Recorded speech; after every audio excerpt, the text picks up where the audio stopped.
Assalamualaikum warahmatullahi wabarakatuh. Good morning, everyone.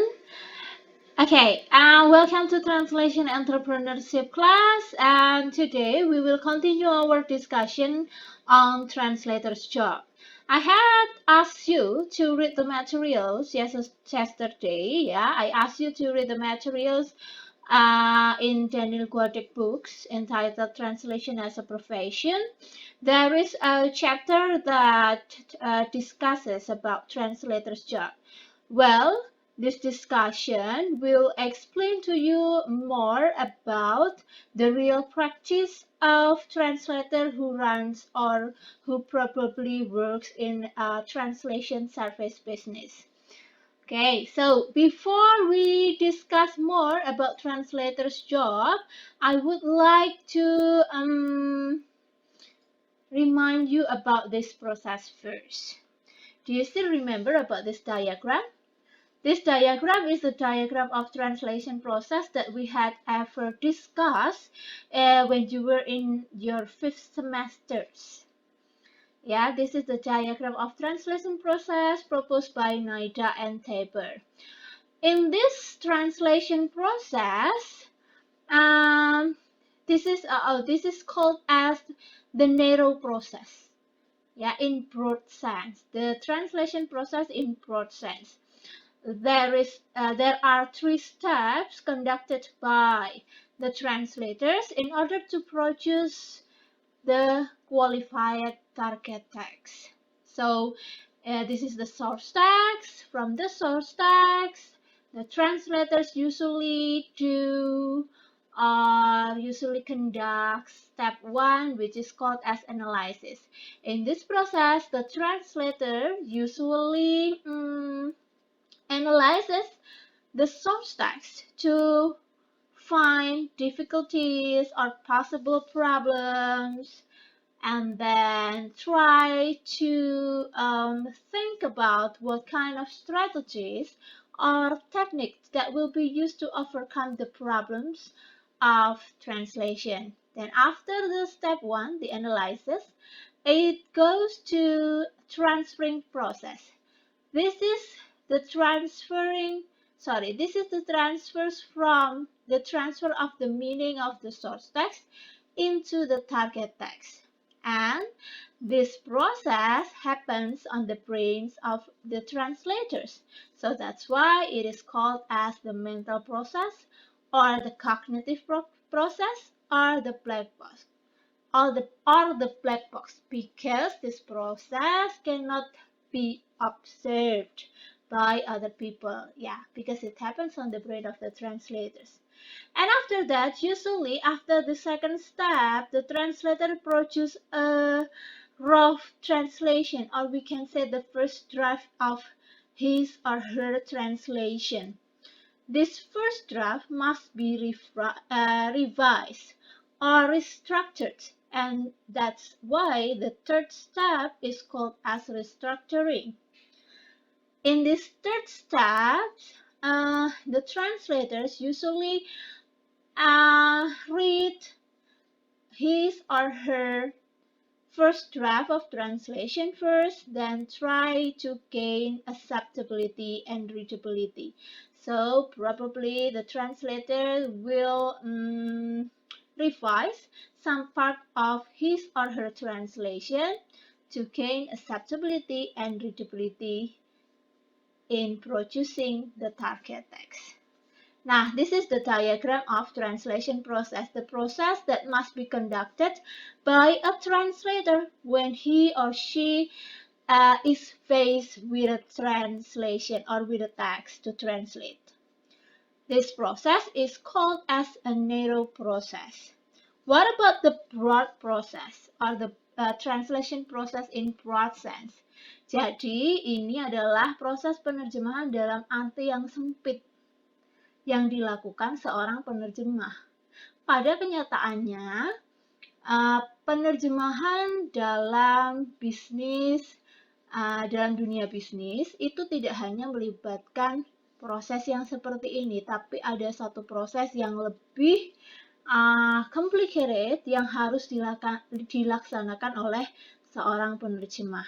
yaitu bisa dikatakan sebagai proses penerjemahan dalam arti luas. Seperti yang sudah kalian baca di buku ya, the process in conducting a translation service itu seperti ini prosesnya. Jadi ada proses yang kalau kita breakdown, dia bisa terbagi menjadi 3 general steps.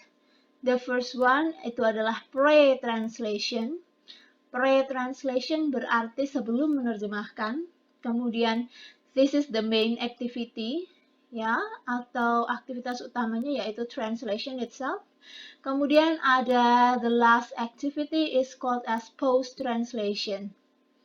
Di pre-translation activity itu biasanya seorang penerjemah itu mendapatkan pekerjaan job penerjemahannya, kemudian menulis estimasi biaya misalnya, atau mungkin juga estimasi berapa lama waktu yang akan dikerjakan dan lain sebagainya.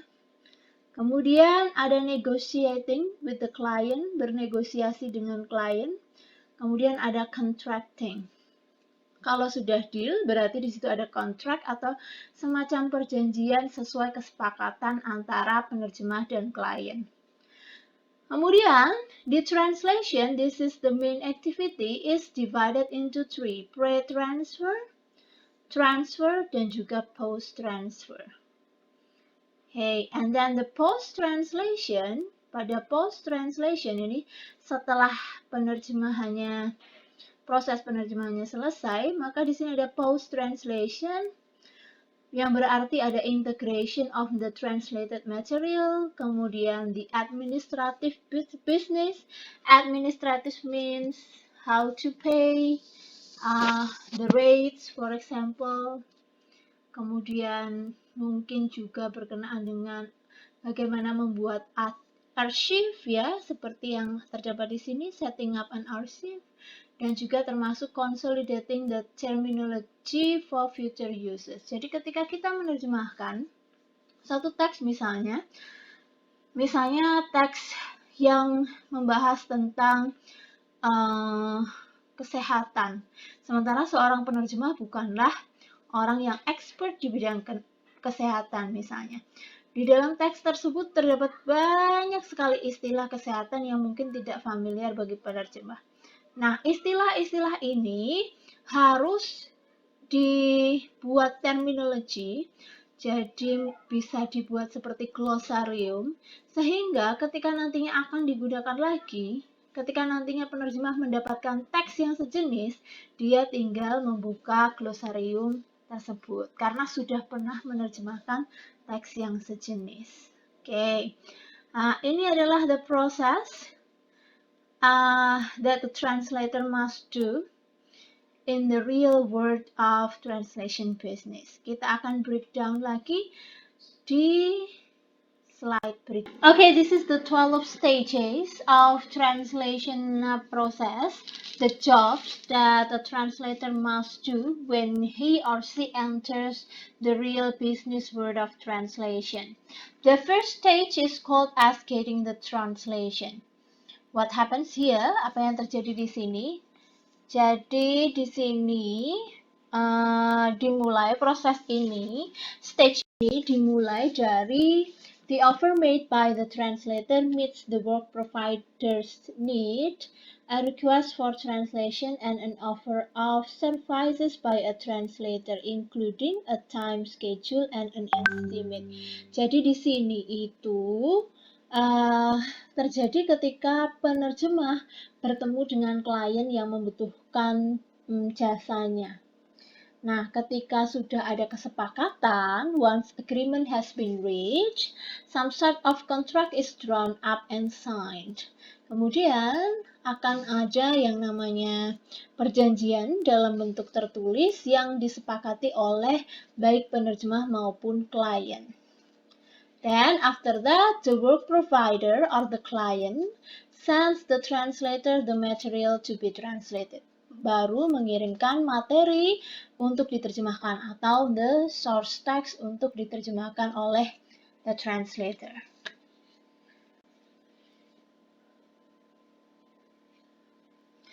Okay, next is receiving, checking, and installing the material for translation. Di sini, di step atau stage kedua ini, ada satu proses yang dinamakan checking. Proses ini biasanya terjadi ketika ada materi dari source text yang tidak 100% reliable. Jadi, sebelum seorang penerjemah itu yakin bahwa source text-nya itu benar-benar sudah baik dulu, ya, source text-nya ya, dia akan melakukan checking dulu terhadap the source document atau source text. Nah, biasanya yang terjadi adalah gini, misalnya, kalau kita menerjemahkan misalnya artikel ilmiah gitu ya dari seseorang, kemudian dibawa ke penerjemah, sering terjadi bahwa source text-nya itu bukanlah teks yang baik. Maksud saya baik itu seringkali source text-nya susah dipahami. Nah, ketika source text-nya susah dipahami, maka akan susah pula untuk diterjemahkan. Nah, disinilah proses checking dan disinilah proses checking ini harus dilaksanakan oleh seorang penerjemah. Jadi dia membaca dulu source text-nya, memahaminya. Jika ada yang perlu diedit source text-nya, maka dia akan mengedit dulu. Atau jika memungkinkan, dia akan bertanya kepada kliennya dulu to make sure that the checking process is also correct. Untuk memastikan bahwa checking yang dia lakukan juga checking yang benar, baru kemudian diterjemahkan. Nah, tetapi kalau materinya sudah 100% reliable, misalnya menerjemahkan film dapat transkrip dari production house-nya, itu kan sudah pasti reliable. Atau mungkin menerjemahkan dokumen-dokumen resmi pemerintahan, nah itu sudah pasti reliable, maka probably checking is not necessary, tidak perlu dilakukan. Okay, the next stage is analyzing the material for translation and choosing the translation option. If you still remember the narrow process of translation in our second slide before, there is a step of analysis. Well, this is almost the same with that part, with that step, yeah? Analyzing the material here means that we have to analyze the source text first before we translate the source text into the target text. So, it is always a matter of fact that translation is a question of making choices. Jadi, ini adalah sebuah praktek yang wajar bahwa ketika menerjemahkan, pasti kita punya banyak pertanyaan di otak kita ketika membaca source text yang kita harus pecahkan sendiri ketika menemukan kesulitan. Harus apa ya? Ada kesulitan di part ini, nanti saya harus apa ya? Berarti di sini seorang penerjemah sudah mulai menganalisis source text-nya. Analyzing the difficulties that she or he found in the source text, and then she or he starts to think about what are the solutions for these difficulties. Nah, setelah itu baru kemudian menuju ke step yang keempat, yaitu looking for information and clarifying the material for translation. When you enter a source text in which the subject areas is not familiar for you, so you have to make sure that you understand, you still have to make sure that you understand the source text. Jadi ketika kalian menerjemahkan sebuah teks yang topiknya itu sangat tidak familiar untuk kalian, tidak familiar bagi seorang penerjemah harus tetap berusaha untuk mampu memahami source text tersebut. So you can imagine, if you are a translator, you translate a text, but you translate a text which is not familiar for you, in which the topic is not familiar for you, and you do not try to understand the content of the text, what would happen? Jadi bisa dibayangkan ketika seorang penerjemah mau menerjemahkan sebuah source text yang topiknya sangat asing bagi dirinya, dan dia tidak berusaha untuk memahami topik dari apa yang dia terjemahkan, apa yang akan terjadi? Pasti hasil terjemahannya nanti juga tidak akan baik. Nah, disinilah proses itu terjadi.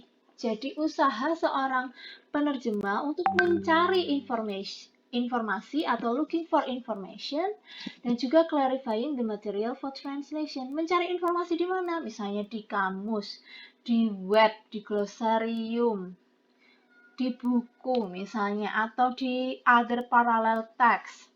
Atau mungkin bertanya kepada klien yang memberi job, atau bertanya pada orang yang punya subject areas yang sesuai dengan teks yang diterjemahkan. Disinilah stage itu terjadi. Jadi, if you become a professional translator, probably the steps will be very long, ya. The process of translating a text will be very long, and it is not easy to follow this kind of process. But when you become a professional translator, this ideal process probably must be conducted. Ini baru stage yang keempat, padahal ada 12 stage. Nah, kita ke stage yang kelima. Stage yang kelima adalah preparing the raw materials, including the terminology, phraseology, models, and templates. Raw materials, materi mentah itu apa saja?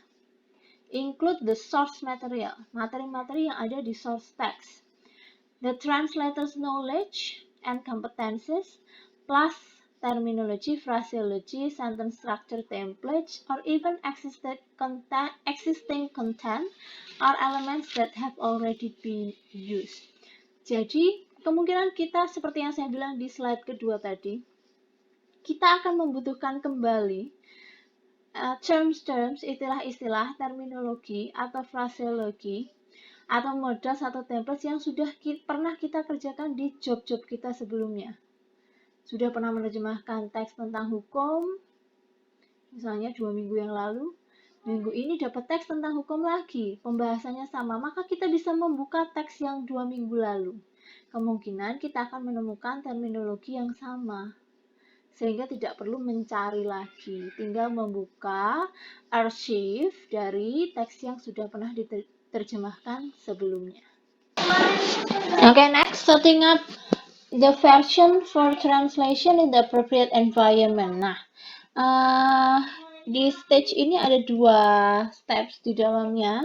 Yang pertama adalah set up a version for translation or retranslation. Di sini maksudnya adalah ada beberapa penerjemah yang mereka itu menyiapkan source text dengan cara membuang part-part yang memang tidak perlu diterjemahkan. Misalnya, di dalam source text tersebut terdapat banyak gambar yang gambar-gambarnya tidak perlu diterjemahkan ke bahasa sasaran karena memang bentuknya cuma gambar. Nah, gambar-gambar ini akan dibuang dulu oleh penerjemah sehingga dia bisa melakukan pekerjaan penerjemahannya dengan lebih efektif. Seperti itu. Nah, yang kedua, set up the necessary environment. Ini maksudnya apa? Ini adalah cara penerjemah untuk mempersiapkan diri dengan beberapa equipment dan probably software yang akan digunakan untuk menerjemahkan. Contohnya kayak kemarin kita membuat subtitle kita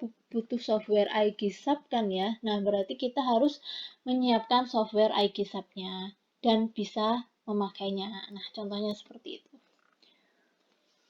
Nah, kemudian kalau tadi step 1 sampai 6 itu kita masih ada di step persiapan pre-translation, maka sekarang masuk ke proses transfernya ya, proses menerjemahkannya. Di sini ada stage ke-7 yaitu transfer. Transfer naturally means transfer of contents. Apa yang ditransfer? Yang ditransfer adalah kontennya, isi, format, dan juga form, bentuk ya, with all necessary changes and adaptation required by linguistic, cultural, commercial, technical, moral, etc. Jadi kita mentransfer makna, isi, format, bentuk ya. Dan kemungkinan akan ada perubahan dan juga adaptasi yang disebabkan karena aspek linguistik, budaya, komersial, teknis, atau mungkin moral dan sebagainya. Oke, kalau kalian masih ingat tadi di proses penerjemahan dalam arti sempit yang ada di slide kedua, slide ketujuh ini berarti masuk ke step transferring ya. Sementara itu, proses ke-8 ini, proofreading and revision, itu masuk di step yang terakhir, yaitu restructuring. Di sini apa yang terjadi? So, once translated, the material has to be checked.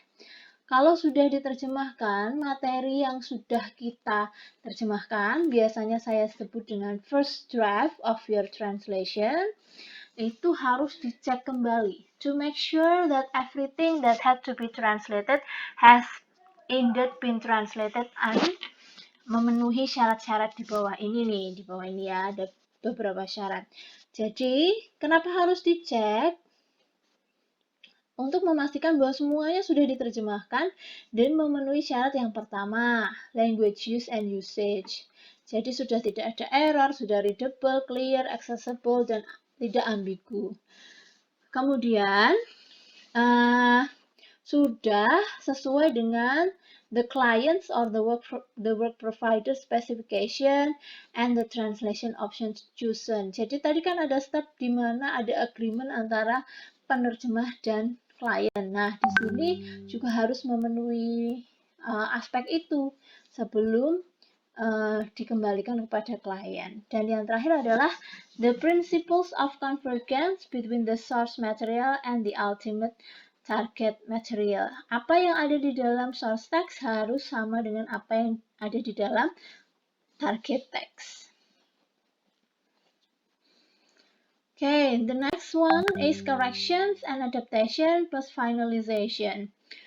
Correction. Ideally, correction should normally be carried out by none other than the translator, who is ultimately responsible for the quality of the end product. Jadi correction dilakukan oleh penerjemah itu sendiri, ya. Supaya apa? Supaya bisa memastikan dan bertanggung jawab terhadap kualitas produk yang dihasilkan. Kemudian ada adaptation. Adaptation are designed to make sure that translation fulfills a different purpose and reaches a different target audience or is suitable for a different medium or a new format. Jika dibutuhkan adaptasi, berarti akan ada perubahan di situ. Translation mungkin punya tujuan yang berbeda dengan source text-nya, misalnya. Misalnya itu menerjemahkan iklan. Menerjemahkan iklan dari luar negeri dibawa ke Indonesia. Mungkin akan ada adaptasi yang disesuaikan, misalnya kultur budayanya dan semacamnya. Nah, translation yang terakhir may also undergo finalization. What is that meant by finalization? Which might mean anything from updating the translated material. Jadi, mungkin setelah dikembalikan kepada klien masih ada yang harus direvisi, diperbaharui, dan sebagainya.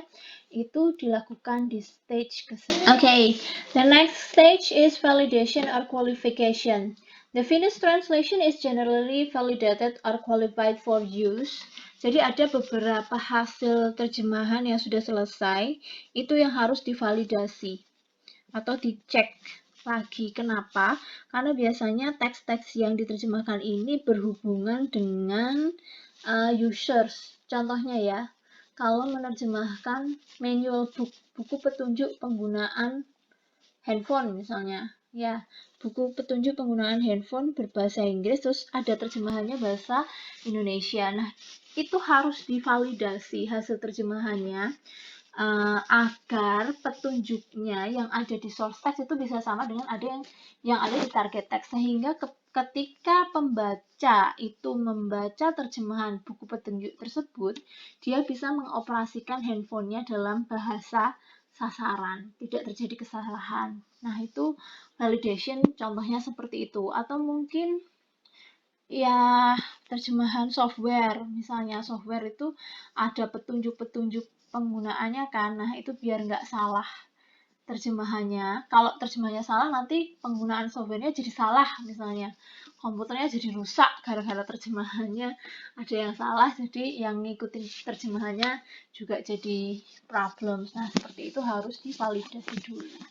Kemudian step yang ke-11 adalah formatting, integration, or implementation. Nah, kalau part yang satu ini, ketika sudah jadi terjemahannya, biasanya berarti bahwa harus dipastikan bahwa teks yang sudah jadi tersebut siap untuk dipublikasikan. Nah, biasanya kalau dalam bentuk buku seperti itu kan harus ditambah grafik, layout, image, dan sebagainya. Nah, tentu saja yang mengerjakan step formatting ini bukanlah penerjemah, tapi ya orang yang ahli di bidang layout, misalnya orang yang memang ahli di bidang desain dan sebagainya.